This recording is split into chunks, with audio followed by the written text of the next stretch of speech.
ہائے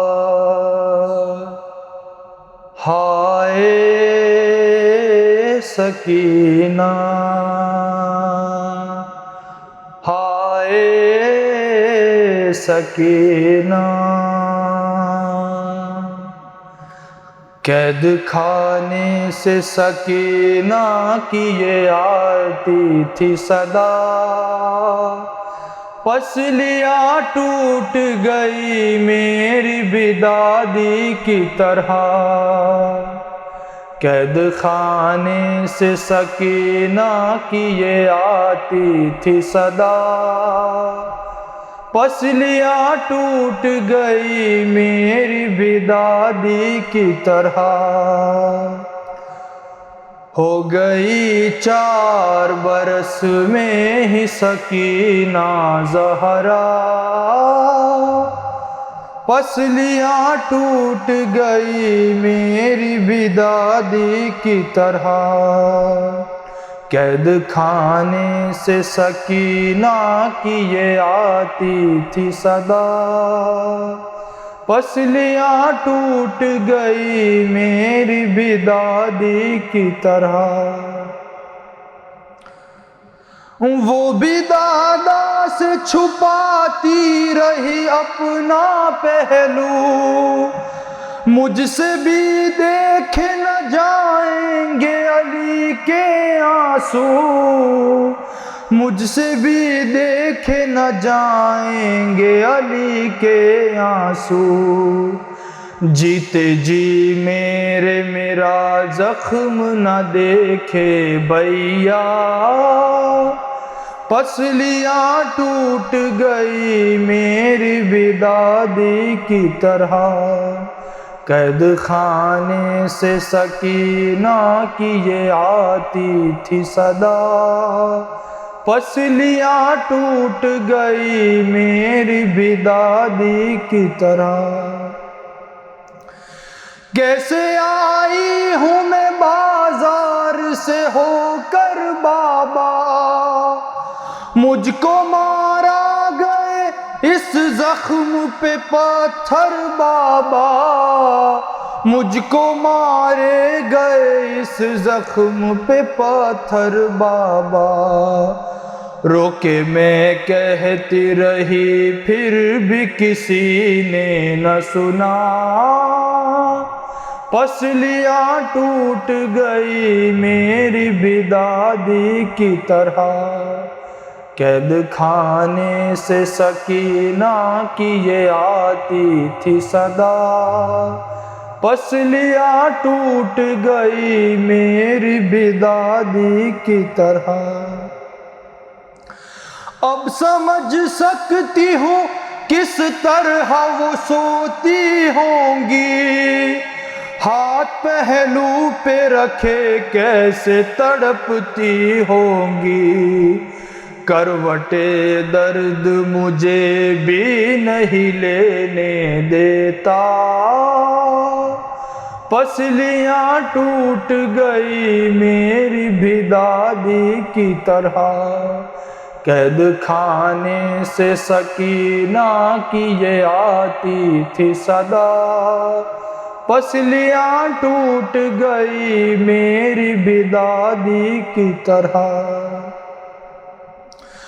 ہو بہو فاطمہ زہرا سی ضعیفی چھائی، جھریاں چہرے پہ بالوں میں سفیدی آئی، جھریاں چہرے پہ بالوں میں سفیدی آئی۔ ایک کمی باقی تھی وہ بھی ہوئی پوری بھیا، پسلیاں ٹوٹ گئی میری بھی دادی کی طرح۔ قید خانے سے سکینہ کی یہ آتی تھی صدا، پسلیاں ٹوٹ گئی میری بھی دادی کی طرح۔ آپ کا سر جل دامن میں اٹھانے کے لیے ہاتھ دربار میں مشکل سے اٹھائے میں نے، تم کو اس وقت بھی میں نے نہ بتایا بابا، پسلیاں ٹوٹ گئی میری بھی دادی کی طرح، قید خانے سے سکینہ کی یہ آتی تھی صدا، پسلیاں ٹوٹ گئی میری بھی دادی کی طرح، جا کے جنت میں بھی آرام نہیں پائے گا، کیا اے ارمان میرا دل میں ہی رہ جائے گا، کیسے گودی میں اٹھاؤں گی میں اصغر کو بلا، پسلیاں ٹوٹ گئی میری بھی دادی کی طرح، قید خانے سے سکینہ کی یہ آتی تھی صدا، پسلیاں ٹوٹ گئی میری بھی دادی کی طرح، گر پڑی خاک پہ ناموس نبی پیٹ کے سر، قید خانے میں ہوئی اور قیامت اکبر، لے کے سر باپ کا بچی نے جو رو رو کے کہا، پسلیاں ٹوٹ گئی میری بھی دادی کی طرح، قید خانے سے سکینہ کی یہ آتی تھی صدا، پسلیاں ٹوٹ گئی میری بھی دادی کی طرح۔ لا حول ولا قوة إلا بالله العلي العظيم۔ أعوذ بالله السميع العليم من الشيطان اللعين الرجيم، بسم الله الرحمن الرحيم، الحمد لله الذي لا يبلغ مدحته القائلون، ولا يحصي نعماءه العادون، ولا يؤدي حقه المجتهدون، الذي لا يدركه بعد الهمم، ولا يناله غوص فتنجلت عظمته، والصلاة والسلام والتحية والإكرام على البشير النذير السراج المنير الطهر الطاهر الدر الفاخر العلم الظاهر المنصور المؤيد الرسول المسدد،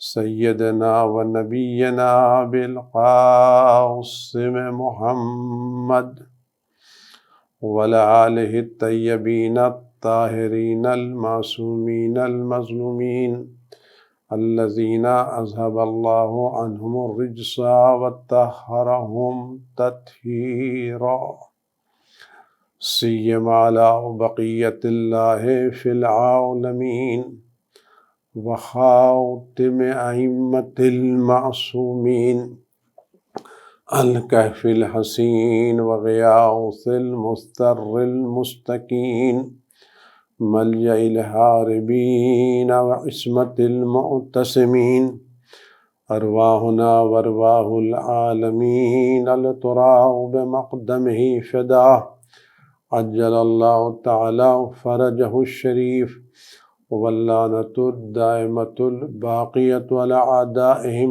وقتلتهم وغاصب حقوقهم أجمعين، أما بعد، فقد قال الله الحكيم في كتابه الكريم، أعوذ بالله السميع العليم من الشيطان الرجيم، بسم الله الرحمن الرحيم، والسارعوا إلى مغفرة من ربكم وجنة عرضها السماوات والأرض أعدت للمتقين۔ خدا بند عالم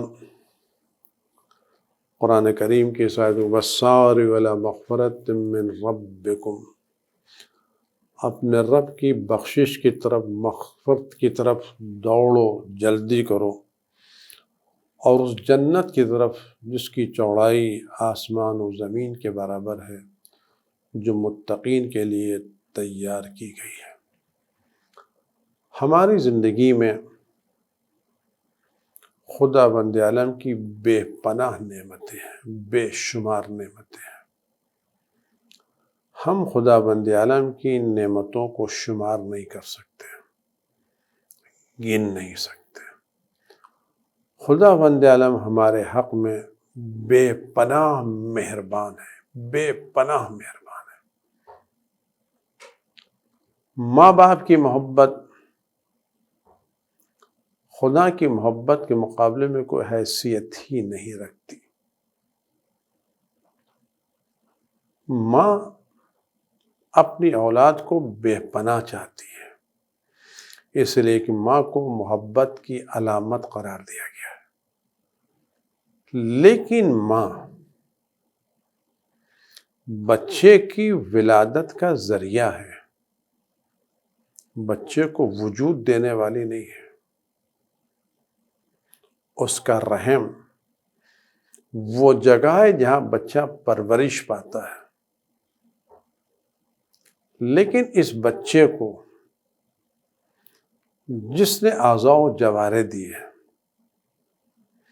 جس نے اس کے وجود کو بنایا، جس نے اس کو صحیح و سالم قرار دیا، جس نے اس کی ضرورت کی ساری چیزیں فراہم کی، اور جس نے ہر طرح کی اس کو نعمتوں سے نوازا، وہ خداوند متعال ہے۔ ایک فرق ماں اور بچے خدا میں کیا ہے کہ بچہ ایک وقت تک ماں کی پرورش کا محتاج ہوتا ہے۔ جب وہ بڑا ہو جاتا ہے، اپنے پیروں پر کھڑا ہو جاتا ہے، یا ماں دنیا سے چلی جاتی ہے، تو وہ اپنی زندگی میں ماں کا محتاج نہیں ہوتا۔ لیکن خدا بند عالم وہ مہربان خدا ہے کہ جس نے ہمیں وجود دیا اور ہماری ضرورت کی ساری چیزیں اس نے فراہم کی، بدن کے ساتھ روح دی، عقل دی، فہم دیا، ذہن دیا، خیالات دیے، اور اس کے بعد جب تک ہم زندہ ہیں اس وقت تک وہ ہماری زندگی کے سارے وسائل فراہم کر رہا ہے۔ ہمیں سانس لینے کی ضرورت ہے تو وہ آکسیجن فراہم کر رہا ہے، پانی کی ضرورت ہے تو پانی برسا رہا ہے، کھانے کی ضرورت ہے تو ہمارے کھانے کا انتظام کر رہا ہے۔ جو ہماری ضرورتیں ہیں، ہم بیمار پڑ گئے تو ہماری صحت کا انتظام کر رہا ہے۔ تو اگر چند دن کے رابطے یا چند برس کے رابطے کے بعد ماں اپنے بچے کو بے پناہ چاہتی ہے، غلطیوں کے باوجود، خطاؤں کے باوجود اس کو دوست رکھتی ہے، تو وہ خدا جو اول سے آخر تک اس پر اپنی نعمتیں برسا رہا ہے، وہ خدا اس بندے کو کتنا دوست رکھتا ہوگا۔ ہمیں ماں کی محبتوں کو تو اندازہ ہے، لیکن خدا کی محبتوں کا، رحمتوں کا اندازہ نہیں ہے۔ ماں غلطیوں کو معاف کر دیتی ہے، لیکن بہت سی غلطیاں ایسی ہیں جس کا احساس بھی ماں کو نہیں ہوتا۔ ماں صرف ان غلطیوں کو معاف کرتی ہے جو اس کی علم میں آتی ہے۔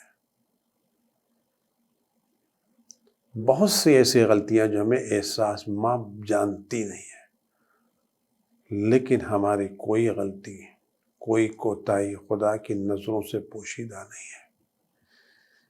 اس کے باوجود خدا ہم پر رحم سے پیش آتا ہے، مہربانی سے پیش آتا ہے، مودت سے پیش آتا ہے، محبت سے پیش آتا ہے۔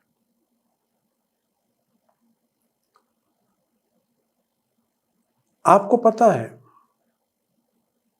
کہ گناہیں کس طرح سے ہمارے دل کو سیاہ کر دیتی ہے، کس طرح سے ہمیں نیکیوں سے محروم کر دیتی ہے، اور کس طرح اس منزل تک پہنچا دیتی کہ ہم اچھی بات سوچنا بھی چھوڑ دیتے ہیں۔ اس قدر گناہ کے باوجود، خطا کے باوجود، نافرمانی کے باوجود، سرکشی کے باوجود، یہ خدا بند عالم کی بے پناہ رحمت ہے، بے پناہ عنایت ہے کہ اس نے ہر حال میں ہم گناہ گاروں کے لیے مغفرت کا دروازہ کھلا رکھا ہے۔ کسی بھی مرحلے پر اس نے توبہ کا، مغفرت کا، بخشش کا دروازہ بند نہیں کیا ہے۔ اس پر کسی کا دباؤ نہیں ہے، اس پر کسی کا پریشر نہیں ہے، اس کو کسی کے ووٹ کی ضرورت نہیں ہے، اس کو کسی سے سمجھوتا کرنے کی ضرورت نہیں ہے، کسی ایڈجسٹمنٹ کرنے کی ضرورت نہیں ہے۔ اس نے کیوں دروازہ کھولا ہے توبہ کا، کیوں مغفرت کا دروازہ کھول رکھا؟ صرف اس لیے کہ اس کی محبت یہ نہیں چاہتی کہ انسان اپنی گناہوں کی بنا پر جہنم میں جائے، عذاب جھیلے۔ وہ صحیح کرتا ہے، کوشش کرتا ہے کہ کسی طرح سے یہ بندہ عذاب سے بچ جائے، جہنم سے محفوظ ہو جائے۔ ورنہ خدا کے پاس ایسا نہیں ہے کوئی دل ہو اس کو تکلیں۔ خدا کہتا ہے میں ان کو جہنم میں ڈالوں گا تو مجھے پرواہ نہیں، ان کو جنت میں ڈالوں گا تو ان کو پرواہ نہیں ہے۔ لیکن رحمان الرحیم، رؤوف و کریم خدا کی رحمت و کرم و مہربانی اس بات کی دعوت دیتی ہے کہ یہ بندہ جس کو اس نے پیدا کیا، اس کو وجود دیا، وجود کی ساری ضرورتیں دیں، ساری نعمتیں فراہم کی، اول سے آخر تک اس کو نعمتوں سے نواز دیا، وہ خدا نہیں چاہتا میرا یہ بندہ جہنم کا ایندھن بنے۔ اس نے توبہ کا دروازہ کھولا اور اتنی نعمتیں جس کو ہم سوچ نہیں سکتے۔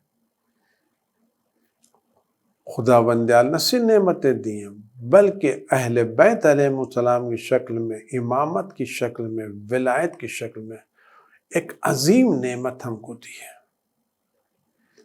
اہل بیت علیہ السلام وہ عظیم نعمت اللہ نے دی ہے جس کی کوئی مثال نہیں ہے۔ عظیم نعمت خدا نے امامت کی شکل میں عطا کی ہے، اور اہل بیت نے بتایا کہ اہل خدا کی نعمتیں تمہارے حال میں کیا کیا نعمتیں تمہارے شامل حال ہیں، کیا نعمتیں تمہارے شامل حال ہیں، کیا اللہ نے نعمتیں دی ہیں۔ اگر ہم ان نعمتوں کا احساس کر لیں تو یقیناً ہم خدا کی عبادت محبت کے ساتھ کریں گے، معرفت کے ساتھ کریں گے، جو سوچ کر کے واقعی یہ خدا عبادت کے لائق ہے، واقعی یہ خدا سجدے کے لائق ہے، واقعی خدا سجدے کے لائق ہے۔ ایک محبت کے ساتھ، ایک پیار کے ساتھ، ایک معرفت کے ساتھ آپ غور کریں۔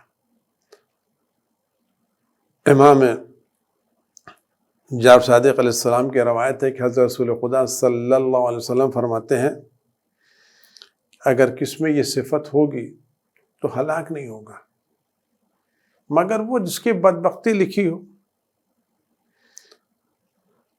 دیکھیے خدا کی نعمتیں کیا ہیں، خدا کتنا ہم کو محبت کرتا ہے، کتنا ہم کو پیار کرتا ہے، خدا کتنا ہمیں نیک راستے میں عرض کرتا ہے کہ انسان اختیار مختار، خدا چاہتا ہم یہ راستے اپنے اختیار سے طے کریں تاکہ کمال کی منزل پر پہنچیں، اور ہم یہ کر سکتے ہیں، خدا ہم کو اختیارات دیے ہیں۔ کہتے ہیں انسان کسی نیکی کا ارادہ کرتا ہے میں مسجد جاؤں نماز پڑھنے کے لیے، آج صبح اٹھ کر کے کسی رشتہ دار کو فون کر کے خیریت دریافت کروں گا، فلاں غریب کی مدد کروں گا، قرآن کریم کی تلاوت کروں گا، تسبیح جناب زہرا سلام اللہ علیہ پڑھوں گا۔ نیت کی انسان، نیت خالص، صبح نیت کی کہ میں صبح اٹھوں گا، فلاں کو فون کروں گا، رشتہ دار کی خیریت دریافت کروں گا، فلاں غریب کے پاس، نیک کام کے لیے۔ لیکن مصروف ہو گیا، ذہن سے نکل گیا، نہیں کر پایا۔ خدا بند عالم اس نیت پر اس پر ایک نیکی لکھے گا۔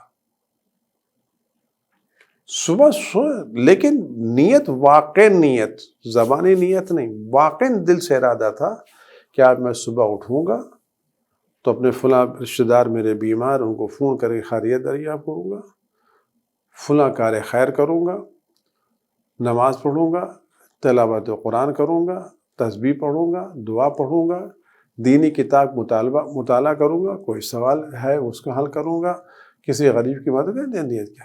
لیکن صبح اٹھا، کاموں میں مصروف ہو گیا اور ذہن سے بات نکل کے نہیں ہو پائی۔ خدا اس نیت پر، اس ارادے پر ایک نیکی لکھ دے گا۔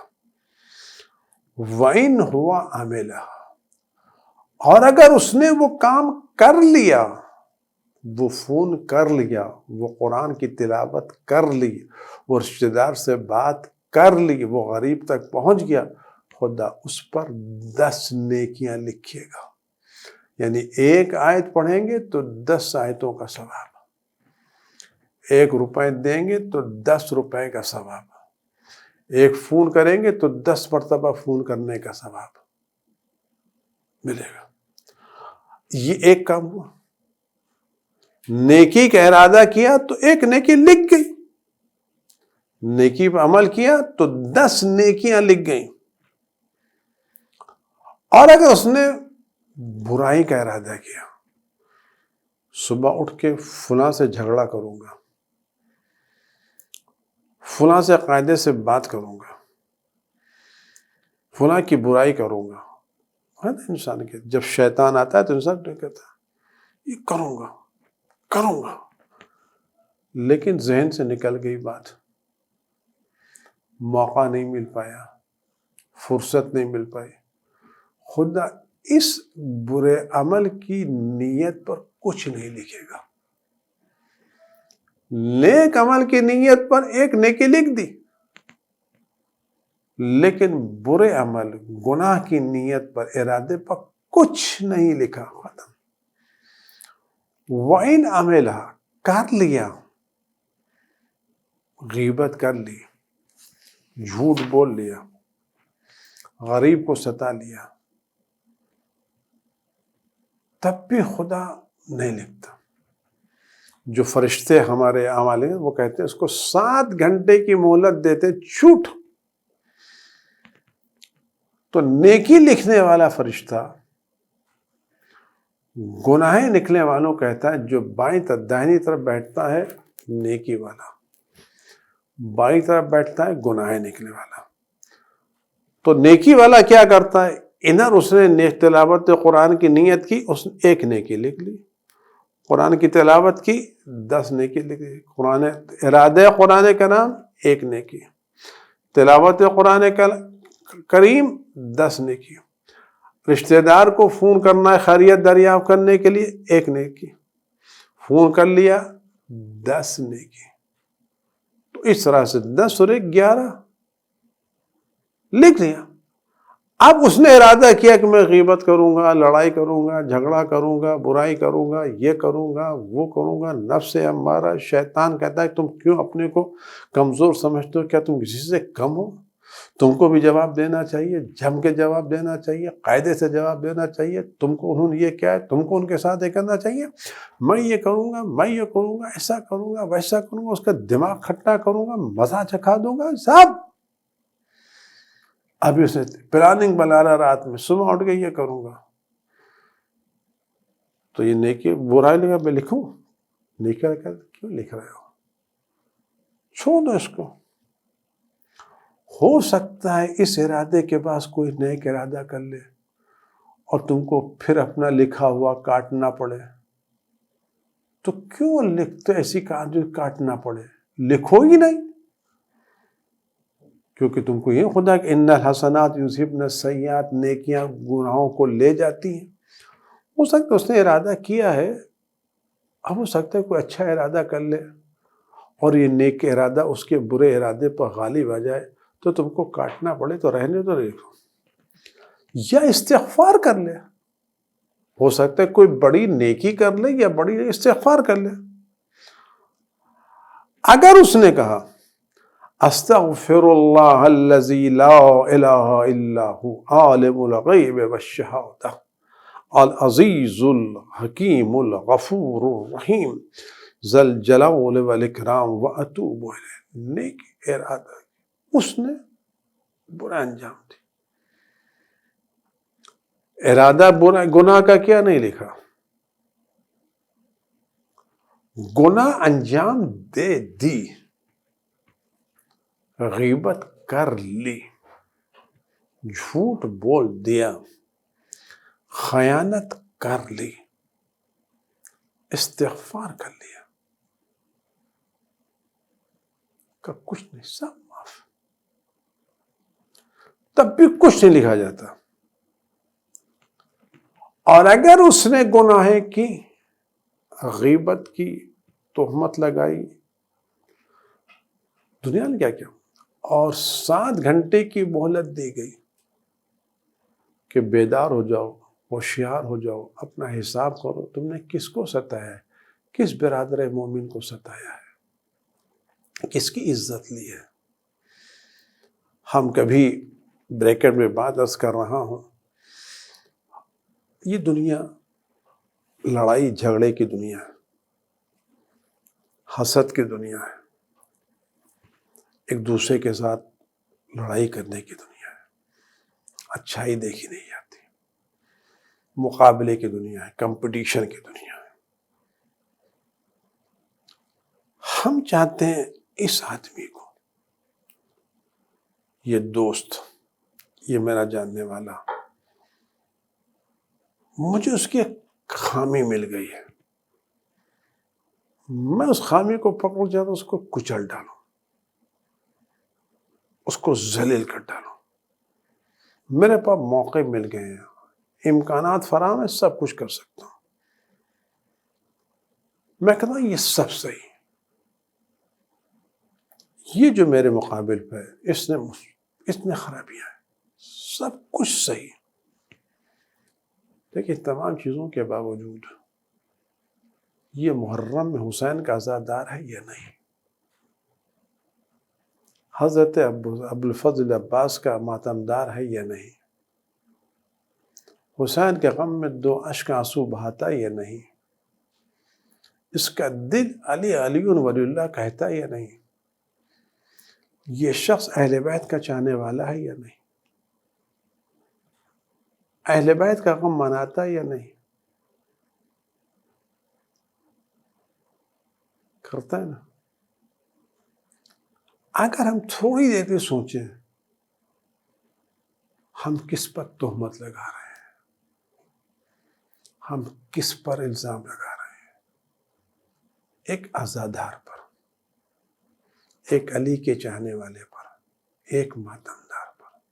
عزیزو دوستو، اگر تمام ظلم کے باوجود، تمام اختیارات کے باوجود ہم کو موقع ملا ہے پوری طرح سے کچل دینے کا، چور چور کر دینے کا، پورا انتقام لے لینے کا جذبہ موقع ملا، لیکن ہم یہ سوچ کر کے کہ یہ حسین کا عزادار ہے، اگر ہم نے امام حسین کی خاطر اس کو بخش دیا، معاف کر دیا، تو ہمارا حق حسین کی گردن پر نکلے گا، اور حسین اپنے چاہنے والوں کو کیا دیں گے کوئی سوچ نہیں سکتا۔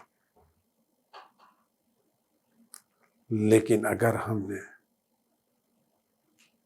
اس کے ولایت، اس کے ایمان کو، حسین کی عزاداری کو نظر انداز کیا، تو اگر امام حسین نے پوچھا تم نے میرے عزادار کے ساتھ کیا کیا ہے،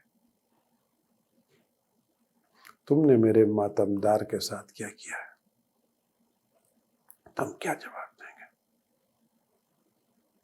ہم خدا تو نہیں ہیں، ہمیں خدا کا اخلاق خدا کیا کہتا ہے کہ اس آدمی نے گناہ کی، گناہ کا بھی انسان جان بوجھ کر کے عمدن بغیر کسی عذر کے کام کرے۔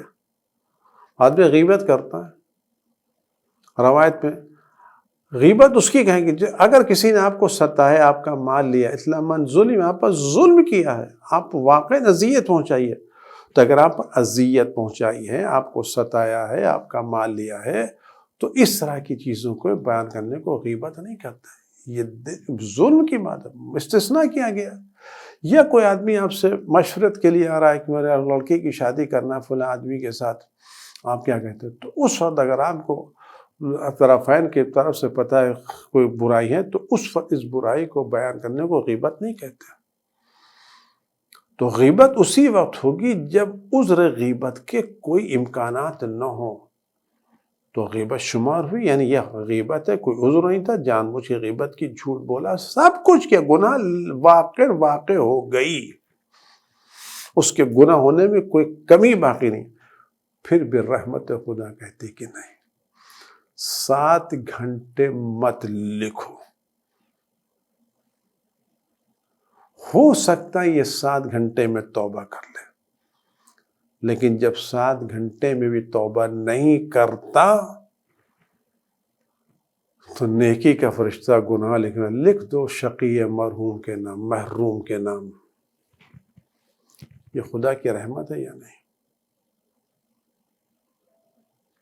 بعض روایتوں ملتا ہے خدا بند عالم، امام صادق صاحب کو روایت ہے، جب گناہ کرتا ہے خدا دن صبح گناہ کی تو رات تک کی مہلت دیتا، جو کل تک کی مہلت دیتا، آج گناہ کی، کل تک یہ گناہ نہیں لکھی جائے گی، شاید کل استغفار کر لو۔ بعض روایتوں میں جملہ ملتا ہے اگر انسان رات میں سوتے وقت استغفار کر لے، جب سو رہا ہے، نہ معلوم صبح ہم اٹھیں گے نہیں اٹھیں گے، زندگی ملے گی نہیں ملے گی، مر جائیں گے، کیا ہوگا کیا پتا، تو بہتر ہے کہ ہم سوتے سے پہلے استغفار کریں، اور اس جملے استغفر اللہ الذی لا الہ الا هو الحی القیوم بدیع السماوات والارض ذو الجلال والاکرام واسألہ ان یصلی علی محمد وآل محمد وان یتوب علیہ۔ اگر ان کلمات کے ساتھ کوئی استغفار کرے، استغفر اللہ الذی لا الہ الا هو الحی القیوم بدیع السماوات والارض ذو الجلال والاکرام اسألہ ان یصلی علی محمد وآل محمد وان یتوب علیہ، میں استغفار کرتا ہوں مغفرت اس خدا سے، اس کے علاوہ کوئی خدا نہیں، الحی القیوم، جو حی و قیوم ہے، بدیع السماوات والارض، زمین و آسمان کو نئی زندگی دینے والا، آسمان و زمین کو باقی رکھنے والا، رو لمحہ لمحہ ان کو چیزیں دے، ذل جلال والاکرام، صاحب جلال و اکرام ہے۔ میں سوال کرتا ہوں تو محمد اور آل محمد پر درود نازل کر، وَإِن يَتُوبَ عَلَيَّ، اور میری توبہ قبول کر لے۔ استغفر اللہ الذی لا الہ الا هو الحی القیوم بدیع السماوات والارض ذو الجلال والاکرام واسألہ ان یصلی علی محمد وآل محمد ان یتوب علیہ۔ اگر آدمی سوتے کہ استغفار کر لے تو دن بھر کی گناہ معاف ہو جاتی ہیں، معاف ہو جاتی ہیں، یعنی نام اعمال سے گناہ ختم کر دی جاتی، اس کے نام اعمال میں گناہ رہتی نہیں ہے۔ خدا بند عالم کتنا مہربان ہے۔ آج ہمارے بھائیوں میں ذرا سی انبن ہو جاتی ہے، بد کلامی ہو جاتی ہے، بلند آواز میں بات ہو جاتی ہے،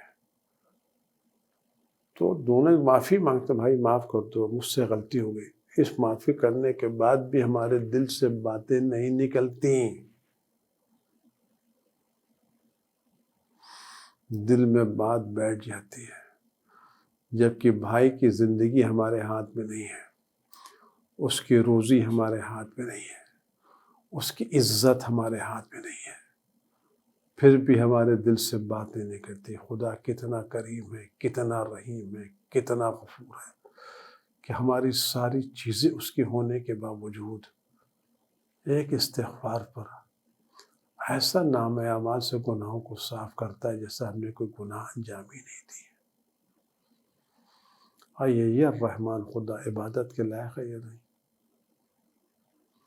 یہ مہربان خدا پرستش کے لائق ہے یا نہیں؟ اگر ہم اس رحمان خدا کی عبادت کریں محبت کے ساتھ تو یہ محبت کیا ہوگا؟ لیکن اسی کے ساتھ ساتھ ایک بڑا مرحلہ وہ ہے کہ خدا کی طرف کی نعمتیں امام جعفر صادق السلام کی روایت ہے، اور یہ جو روایت ہماری زندگی کا پریکٹیکل ہے، یعنی بالکل ہماری زندگی کی ترجمانی ہے یہ روایت۔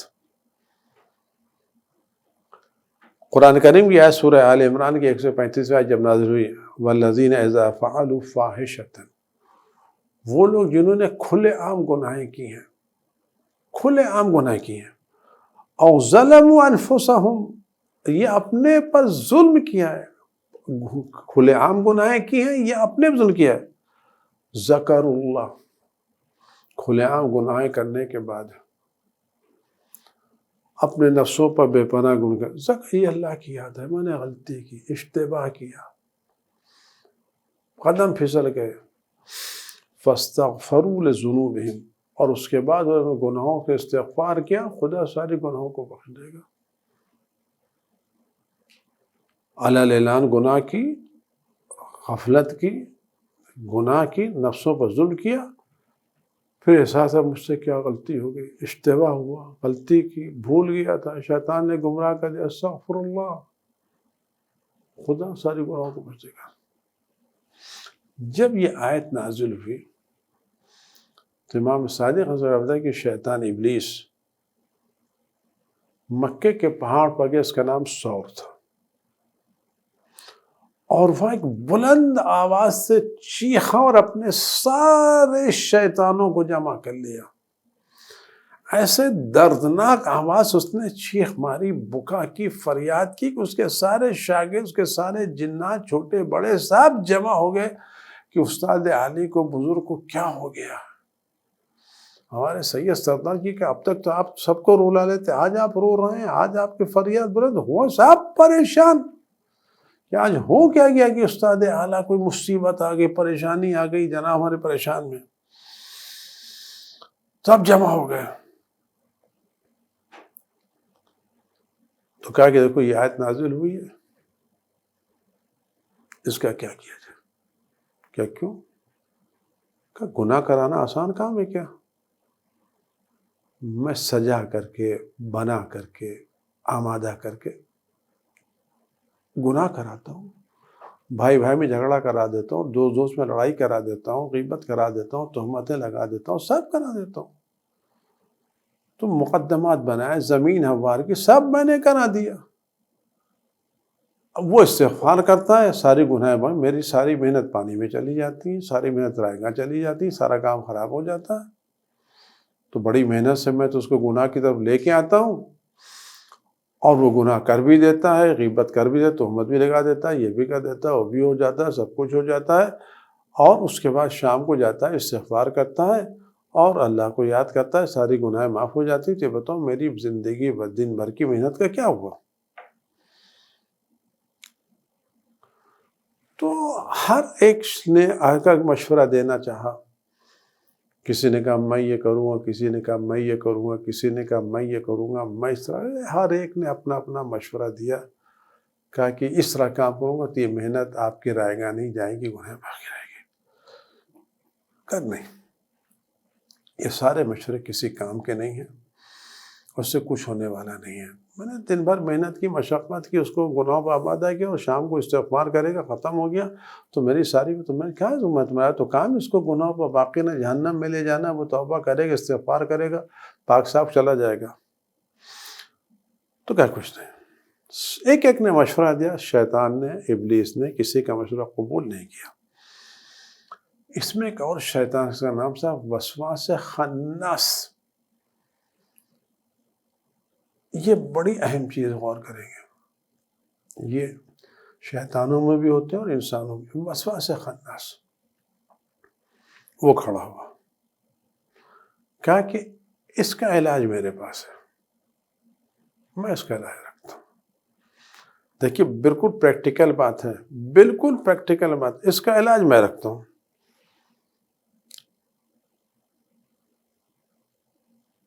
کہا کہ کیا کرو گے؟ کہ میں ان کو گناہوں پر آمادہ کروں گا، گناہیں کراؤں گا، بڑے بڑے وعدے کراؤں گا، اور جب گناہ ہو جائے گی تو ان کے ذہن سے استغفار کو نکال دوں گا، بھلا دوں گا، ان کو استغفار کرنے کی توفیق ہی نہیں دوں گا۔ کیسے ہوتا ہے؟ ہم نے گناہ کی، ستایا، غلطی کی، تھوڑی دیر کے بعد اظہار ہوا کیا غلطی ہو گئی، کیا ٹھیک ہے، استغفار کر لیں گے، گھر جائیں گے، نماز پڑھیں گے، اور نماز کے بعد استغفار کریں گے۔ یا جس سے بدتمیزی کی تھی اس کو فون کریں گے، معذرت چاہیں گے اور کام کر لیں گے، گناہ معاف ہو جائیں گے۔ کہ میں یہ کام کرنا ابھی نہیں، ابھی وہ سو سکتا ہے، سو رہے ہوں، جاگ رہے ہوں، موڈ خراب ہو، میرا فون لیں نہ لیں، کل کریں گے۔ کل آیا، پرسوں آیا، نرسوں آیا، ایک ہفتہ گزرا، ہمارے ذہن سے بات ہی نکل گئی ہم نے کیا کیا تھا۔ چلیں گے، استغفار کریں گے، غسل کریں گے، توبہ کریں گے، گھر آتے آتے ایسے کام میں مصروف ہے، بات ہی ذہن سے نکل گئی۔ آیا ہی ہوتا یا نہیں ہوتا؟ تو خدا کی دی ہوئی نعمتوں کو کس طرح سے شیطان ہمیں منحرف کر دیتا ہے، یہ سارے کام خدا نے کہا دیکھو۔ تو یہ نہ ہونا چاہیے۔ ہمارے سب سے بڑی مشکل یہ ہے، اگر گناہ سرزد ہے تو کچھ دنوں بھول جاتے ہیں ہم سے گناہ کیا، لہذا ہماری ذمہ داری ہے کہ ہم روزانہ سونے سے پہلے استغفار کر کے سوئیں۔ رسول خدا صلی اللہ علیہ وسلم کا بارے ملتا ہے، ایک گناہ آپ کے نہیں تھے، اب سارے انبیاء سب ایک ذرہ فکر گناہ بھی نہیں تھی، ایک فکر گناہ بھی نہیں تھی، اس کے باوجود اٹھتے بیٹھتے استغفار کرتے تھے، اٹھتے بیٹھتے استغفار کرتے تھے۔ علی علیہ السلام افضل اولیاء ہے، ان شخصیتوں کے گناہوں کا تصور بھی نہیں ہے، ذہن تک گناہوں کی رسائی نہیں ہے، ان کے فکر و خیال تک گناہوں کی رسائی نہیں، اتنے پاکیزہ خدا میں ہیں، لیکن پھر بھی عظمت الہی کا خیال رکھ کے استغفار کرتے تھے۔ گناہوں سے استغفار نہیں کرتے تھے، عظمت خدا کے سامنے اپنی کوتاہیوں کا ورنہ ہمیں سبق سکھا رہے ہیں کہ دیکھو اللہ نے استغفار کا دروازہ کھول دیا ہے، اور تمہارا دروازہ استغفار کھلا ہوا ہے تمہارے لیے۔ اس کے بعد فرمایا دیکھو امام سہل بن سہیل نے امام محمد تقی علیہ السلام کی خدمت میں ایک روایت لکھی کہ مجھے ایک ایسی چیز تعلیم دیجیے کہ جب میں اس کی تلاوت کروں تو میں دنیا و آخرت میں آپ کے ساتھ رہوں، کہ جب میں اس کی تلاوت کو دنیا آخرت میں آپ کے ساتھ کروں۔ تو امام نے اپنے ہاتھوں سے لکھا کہ زیادہ زیادہ انا انزلنا کی تلاوت کرو اور اپنے لبوں کو استغفار سے تر رکھو، زیادہ زیادہ استغفار کرو۔ انا انزلنا کی تلاوت کرنے کا ایک انداز ہے کہ ہم ہر نماز میں سورہ الحمد کے بعد پہلی رکعت میں انا انزلنا پڑھیں، سوتے جاگتے انا انزلنا پڑھیں اور استغفار کریں۔ ہم زیارت پڑھتے یا لیتنی کنت معکم فافوز معکم، تو امام تعلیم دی کہ زیادہ سے زیادہ انا انزلنا کی تلاوت کریں، ہر نماز میں انا انزلنا پڑھیں، صبح و شام انا انزلنا پڑھیں اور اپنے لبوں کو استغفار سے تر رکھیں۔ عزیزان گرامی، بہترین استغفار غم حسین میں آنسو بہانا۔ حسین کی ایک ایک مصیبت وہ ہے جو ہمارے آنسو کے لیے کافی ہے، لیکن ان مصیبتوں میں جس مصیبت نے حسین کو رلایا، عجیب مصیبت۔ حسین امام وقت ہیں، صبر کی بلند ترین منزلوں پر فائز ہیں۔ جیسا حسین نے صبر کیا ویسا کسی نے صبر نہیں کیا۔ جوان کے سینے پر برچھی دیکھی، صبر کیا۔ اصغر کے گلے پر تیر دیکھا، صبر کیا۔ بھتیجے کی میت کے ٹکڑے ٹکڑے دیکھا، صبر کیا۔ عزیزوں دوستوں کی جدائی دیکھی، صبر کیا۔ لیکن ایک مصیبت ایسی ہے کربلا میں جس پر حسین مظلوم نے آنسو بہائے ہیں، یعنی یہ مصیبت واقعی عظیم مصیبت ہے۔ جب یہ مصیبت حسین پر عظیم ہے تو آسمان و زمین پر مصیبت کتنی عظیم ہوگی۔ امام حسین کا دل کوئی معمولی دل نہیں تھا، لیکن اگر حسین کی آنکھوں سے آنسو نکل آئے تو سمجھ لیے مصیبت بہت عظیم ہے۔ اور وہ عظیم مصیبت کس کے؟ حسین نے ساری مصیبتیں برداشت کر لی، لیکن جب ابو الفضل العباس شہید ہوئے تو کہ لما قتل العباس بعد انکسار فی وجہ حسین، جب عباس شہید ہوئے تو حسین کے چہرے پر ٹوٹنے کے آثار نمودار ہو گئے۔ حسین اتنا غمزدہ ہوئے کہ حسین ٹوٹ چکے تھے۔ حسین نے سب کچھ برداشت کیا، لیکن ابو الفضل العباس کی جدائی برداشت نہیں کر۔ حسین کی آنکھوں سے آنسو جاری ہو گئے، چہرے پر ٹوٹنے کے آثار نظر ہوئے۔ چلے تو کمر تھامے بھی چلے، مرثیہ پڑھتے بھی چلے، الآن انکسر ظہری، میری کمر ٹوٹ گئی، اس سے چلا نہیں ہوتا۔ اور اس کے بعد میں نہیں کہہ سکتا حسین اپنے بھائی کے جب سرحانے پہنچے ہوں گے، اور جس قبر بنی ہاشم کو، بنی ہاشم کے چاند کو حسین نے بھیجا تک کہ شام سے بھیجا، اب جب حسین نے بنی ہاشم کے چاند کو دیکھا ہوگا کہ آنکھوں میں تیر لگا ہے، بدن پر جگہ جگہ تیر چھپے ہوئے اور جری کے دونوں ہاتھ کٹے ہوئے، حسین نے یہ منظر دیکھا ہوگا تو کیسے؟ عزیزوں دوستوں، ہم صرف پڑھتے ہیں تو ہماری آنکھوں سے آنسو جاری ہو جاتے ہیں، ہم نے منظر دیکھا نہیں ہے، عباس کا تڑپنا دیکھا نہیں ہے، وہ تکلیف ہم نے دیکھی نہیں ہے، پھر بھی سن کر کے ہمیں آنکھوں سے آنسو جاری۔ حسین نے وہ تکلیف دیکھی ہے، وہ عباس کا کرب دیکھا ہے، وہ آنکھوں میں لگا ہوا تیر، وہ کٹے ہوئے بازو، وہ بہتا ہوا خون، وہ جری کا زمین پر پڑا رہنا، حسین نے کس منظر سے دیکھا ہوگا؟ یہ حسین کا دل جانا۔ حسین کے دل پر عجب کیفیت طاری ہوئی، عباس کو دیکھ کے مرثیہ پڑا، عباس اب تمہارے جانے کے بعد وہ آنکھیں سوئے گی جو جاگا کرتی تھی، وہ آنکھیں جاگے گی جو سویا کرتی تھی۔ عباس اب تمہارے جانے کے بعد زینب کو سونا نصیب نہیں ہوگا، تمہارے جانے کے بعد اشقیاء چین سے سوئیں گے۔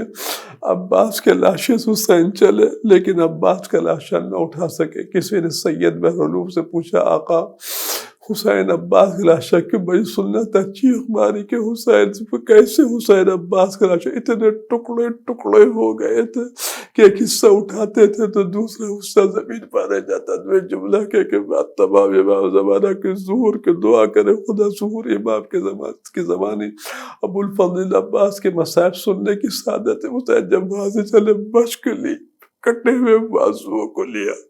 حسین ایسے کسی کے لاشے سے واپس نہیں آئے.